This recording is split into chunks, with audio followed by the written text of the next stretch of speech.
Hi friends, my life Tamil channel இருந்து நான் உங்க கற்பகம் பேசுறேன். இன்னைக்கு பைனாப்பிள் கேசரி எப்படி செய்யறதுன்னு பார்க்கலாம் வாங்க. பைனாப்பிள் கேசரி செய்யறதுக்கு தேவையான பொருட்கள் 1 கப் ரவை, 1 கப் பைனாப்பிள் நான் சுத்தம் பண்ணி க்ளீன் பண்ணி இந்த மாதிரி கட் பண்ணி வச்சிருக்கேன்.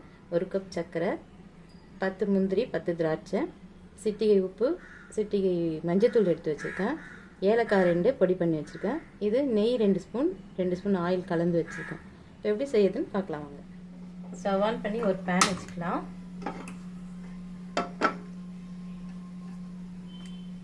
ஒரு ஸ்பூன் நெய் ஊற்றிக்கலாம்.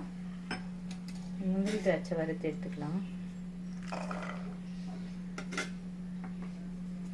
முந்திரி திராட்சை செவந்துடுச்சு, எடுத்துக்கலாம். இந்த கடாயிலே ரவையை போட்டு வறுத்துக்கலாம். ஸ்டவ்வை மீடியம் ஃப்ளேமில் வச்சுருங்க. ரவை வறுத்தாச்சு, ஒரு பிளேட்டில் கொட்டிக்கலாம்.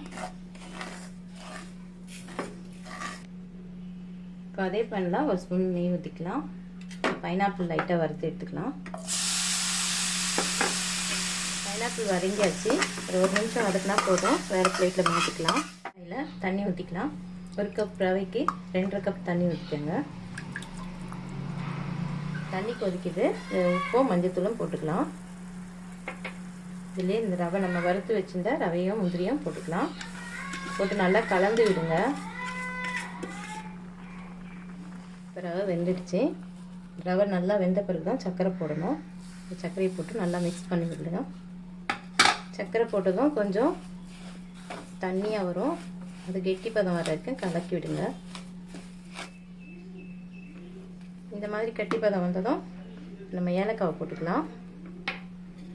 இதிலே நம்ம எடுத்து வச்சுருந்தா நெய் ஊற்றிக்கலாம். பைனாப்பிள் போட்டுக்கலாம். போட்டு நல்லா கலந்து விடுங்க. Pineapple kesari ready. Stove off பண்ணிடலாம். வேறு பாத்திரத்துக்கு மாற்றிக்கலாம்.